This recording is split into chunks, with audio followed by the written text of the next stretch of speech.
આ ઘડિયાળ 90,000 ની છે ને એનું કવર 1.5 લાખ રૂપિયાનું, 1 લાખ રૂપિયાનું સોનું ને 50,000 રૂપિયાના ઓરિજિનલ હીરા. પણ દુઃખની વાત તો એ છે કે એ ઘડિયાળ મારી નહોતી, વરરાજાની હતી. अच्छा है मैं अंधा हूँ. છેલ્લા લોકમાં મેં તમને વચન આપ્યું હતું કે હું તમને માવો ચોળતા શીખવાડી. ચાલો શીખવાડો. बाबूराव का स्टाइल है.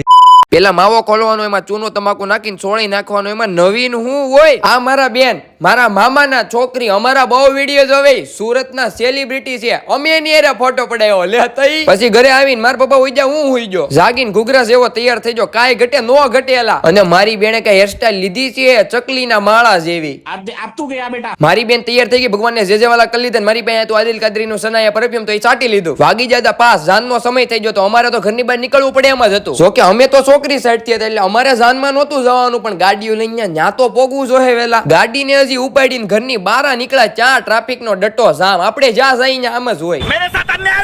આ મારા બે માસા ઘૂઘરા જેવા તૈયાર થઈને આવ્યા તા. કાંઈ વાહ